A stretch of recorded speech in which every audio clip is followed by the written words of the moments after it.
Hello, everyone, and welcome to another episode of the Wise Decision Maker Show, where we help you make the wisest and most profitable decisions. As always, my name is Dr. Gleb Tsipursky. I'm the CEO of Disaster Avoidance Experts, the future of work consultancy that sponsors the Wise Decision Maker Show.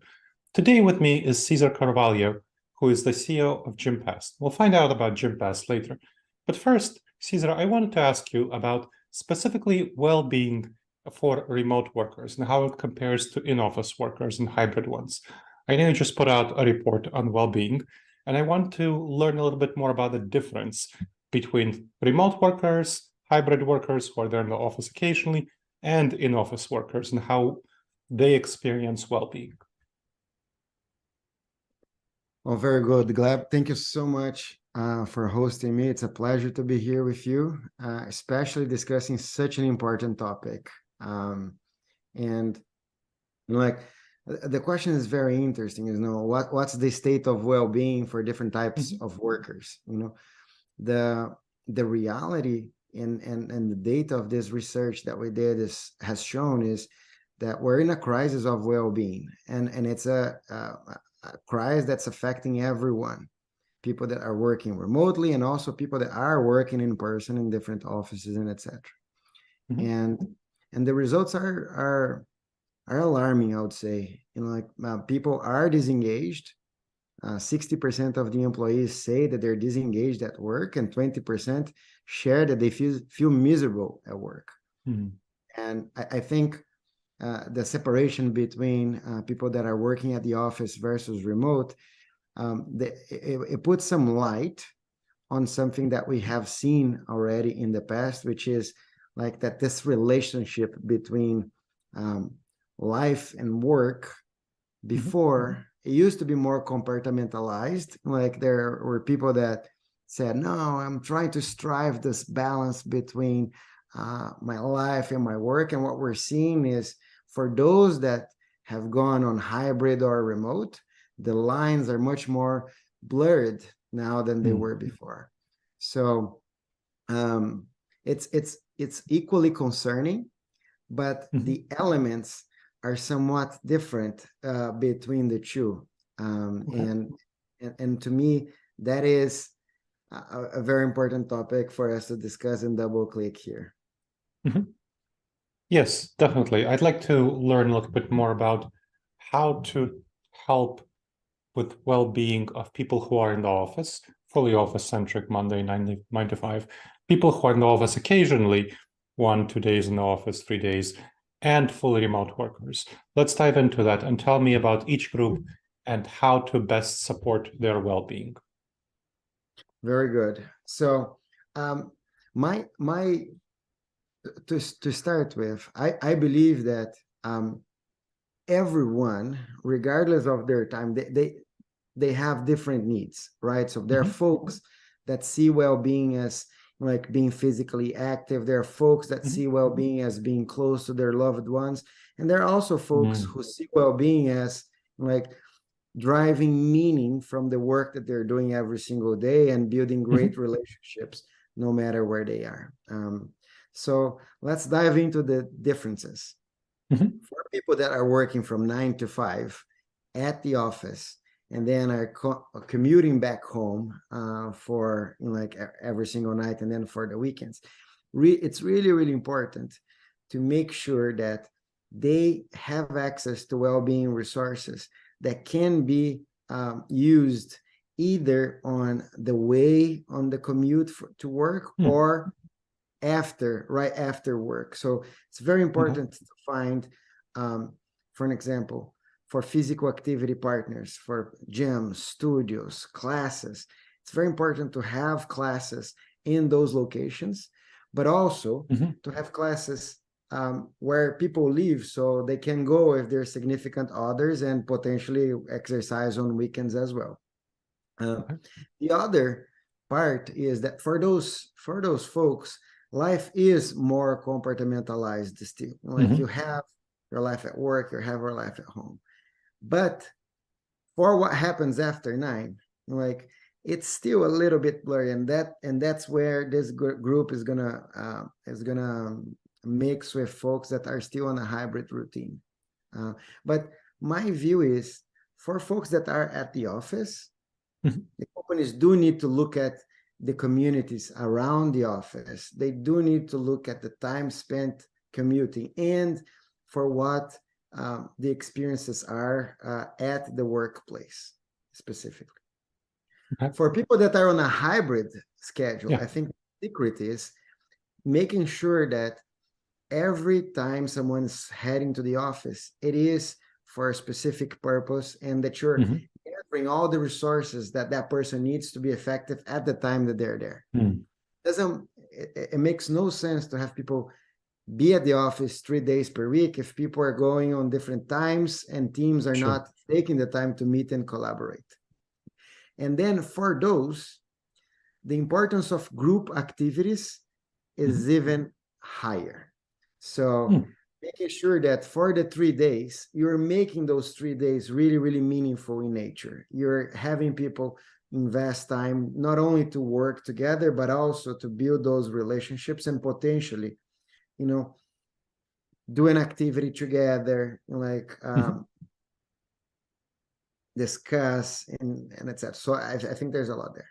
For the fully remote workers, that's to me where the most challenging situation is, and mostly because companies are still learning how to manage it. And everyone, I think, believes the future of work is more remote than in person, is more hybrid than in person.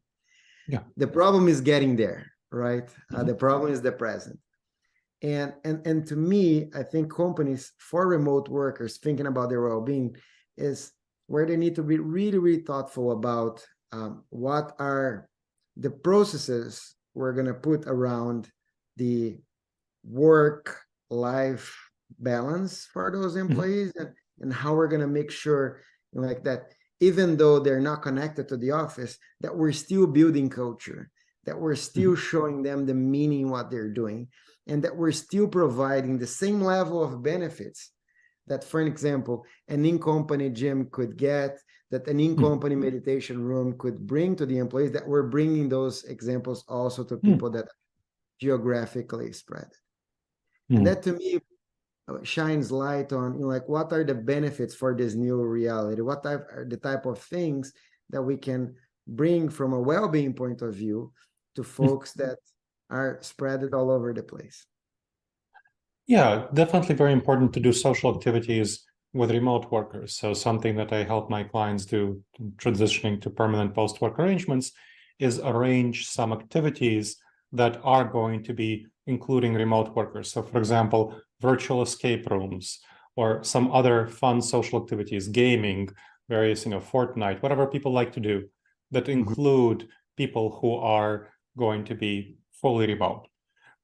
What are other kinds of activities, social activities, that are going to be inclusive of people who are fully remote that would facilitate their well-being?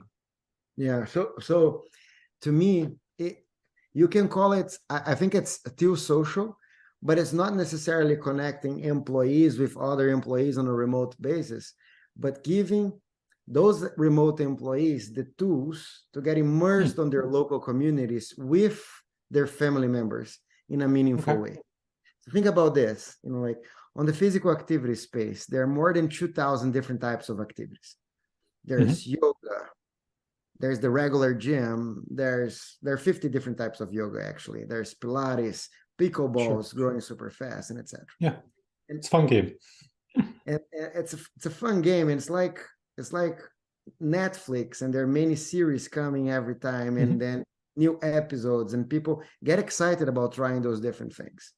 And the employee base of companies these days are getting more and more diverse, right? And people have different tastes. And as an employer, making sure you're making available to those employees all the possible resources for them to pick and choose and try what's best for them and what works best for that local community. And making sure you're incentivizing this as much as possible by including the family members and giving people time to do those things makes a huge difference. What we see from some of the clients that we work with is that companies that have 2,000 employees, they see those 2,000 employees visiting 5,000 different partners. So more than 2 partners per employee every single month. And that's magical because it really meets their employees wherever they are and with the activities they would most like to do, you know? Yeah.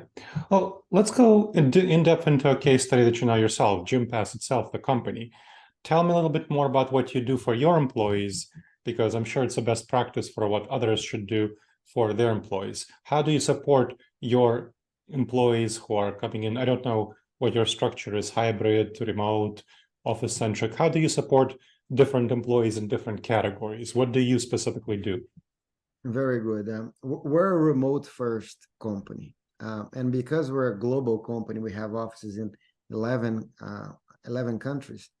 We were doing conference calls even when we were office centric before the pandemic. So it would be a normal day for a leader to go into the office and spend 70% of the time in conference calls with people from other countries. And to us, I think we made a commitment as a company to be the best company on the well-being space for employees, and we try to exercise well-being for our employees in 4 different dimensions. There's one dimension which is providing them with all the tools for them to reach better well-being. We subsidize access to 10,000 different gyms and studios in the US. We subsidize access to more than 30 different well-being apps to our employees, and we give a wellness coach to every single employee who wants to receive guidance on how to better explore their well-being journey with their family members, no matter where they are. To me, we do it out of altruism, but also out of business interest. It's great for the business to have people active at a great state of well-being. It helps our bottom line. It helps with engagement. It helps with to reduce turnover, and I can talk more about that as well. But that's the first principle. The second principle is we want people to be productive at work. We don't want them to be spending hours and hours in unproductive meetings and not be contributing meaningfully to the mission of the company. And then we created what we call the Gympass operating system, which kind of regulates how people engage in different initiatives and what types of calls and initiatives people should participate on. And to me, the main purpose there is to making sure that, one, we are delegating activities properly to teams, and we're empowering people to make the decision and to control the destiny of that specific initiative going forward. Third piece is we are doing a ton of training, because well-being is mostly seen as a benefit, but to me, well-being is the exercise of leadership. And we're training leaders on how to create a culture of well-being as they're managing their teams on a day-to-day basis. A few tips: letting people take breaks from time to time, doing checkpoints from time to time to see how people are doing, and of course, having the flexibility to potentially let people take a day off, and etc. Third, giving feedback to people, helping them develop along the way, and making sure that you're being mindful and purposeful on creating the development opportunities for every single person in your team. So a lot of investment in people. And the fourth one is when we do in person, we're very intentional about what we do together as a team. We're encouraging every single team to meet in person at least once per quarter. And the idea is not to discuss the business when we meet in person. The idea is to build bonds, is to connect, is to build empathy, is to talk about what worked well and not worked well, because we don't want any decision to wait until that specific moment. Sure. We want to operate as efficiently as possible once we break from that specifically gathering, and then pushing back, and people are working back remote. So if you look at those 4 things, the structure that we had to have in place to enable all of it was a very strong network of strategic HR business partners for every single manager and leader at the company. And in a way that we're proactively managing people's well-being, and it's linked even on how productive, effective we are in delegating work and letting people be have autonomy on making the right decisions. Let's circle back to number one, the numbers, the business case. I saw from your report that 85% of employees reported they would have better retention if employers cared about their well-being. Tell me a little bit more about the business case for well-being by the numbers according to your report, but other things as well that you find. That's very good. So to me, the first thing is this huge number of people that are saying that well-being is really, really important for them when deciding to stay at a given company. And I think what people are realizing is that because life and work are blurred, and since you spend so many hours, we spend so many hours working every single day, that if that component of well-being is not there, like almost it's like nothing else matters, you know? And to me, that's shining light on the importance of well-being to everyone, and how critical it is for companies to tackle those challenges head on. The second thing is regarding salary. 4 out of 5 employees said that well-being is as important as salary for them on a day-to-day basis. And that surprised me a lot, because I would have guessed like that it would have been a much lower percentage, you know. And to me, this is a thing that like is the silver bullet that like CEOs, leaders, board members are not tapping into yet. Everyone's thinking about the salary bands, if people are where people are compared to the market. People look at salaries to measure their career progress. They looked at salaries to measure their career progress. There's legislation talking about transparency of pay these days, but we're actually not talking at all about which companies are great at well-being for their employees and which companies are not. There are many technology companies that are helping employees find out like what companies are paying for different roles and etc. No one's talking about which companies are great at well-being, which leaders are great at well-being. And they should be.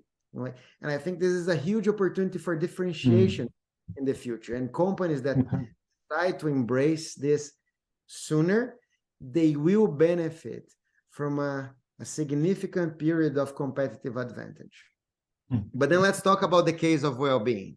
You know, companies that invest in well-being for their employees, they get to triple the number of active people they have in their company and engaged people. That has a direct implication for retention. We have seen that employees that are at a great state of well-being are 40% more likely to stay at their current employer. And there's a huge cost around hiring more people, ramping them up, training them for them to get up to speed. And make no mistake, everyone hates losing great talent, right? Sure. The second thing is on healthcare costs. People who are active, who exercise once per week, they spend on average 25% less on healthcare than people who are not active. There's a clear bottom line impact there.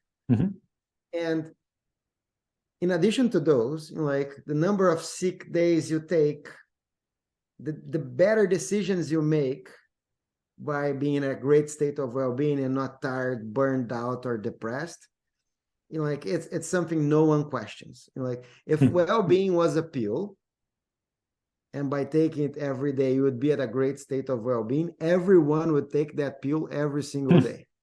Sure. And while there is no pill, there are a set of practices that every single company can implement to have similar effects. And those effects are worth it. Now, can you tell us about Gympass itself, how your company can help other companies facilitate the well-being of their employees? What do you do, in other words? Very good. So we're a technology platform that is creating a benefit that's connecting the employees of our clients to thousands of gyms, studios, apps, trainers, all over the US and in 10 other countries. And the principle is that by combining all those different well-being resources by combining a meditation app with the gym next door, with a studio class, and with a wellness coach to guide you through this well-being journey. And by making the price of that service be half of what the price would be for someone to just go and use one of those partners, that we can dramatically increase the number of active people within the population of our clients. And by having many more active people at a great state of well-being, we get all the positive effects that we talked about here. So I created Gympass 10 years ago, and I have been signing gyms, studios, apps to make sure that we have a state-of-the-art platform for every single employee to use. And the best thing for companies is that there is a product for everyone. Like, there are free well-being apps. There are gyms, studios that are included in a plan that costs just $10. It's accessible to everyone and includes gyms, studios that would normally cost $40. So 4 times more than what the employees are actually paying. But like, to people who want it, there is access to super premium gyms, boutique studios, one-on-one personal training sessions as well. The principle is the same. Bundling all those different services in one single membership that would cost always 50% less than the price of a single partner.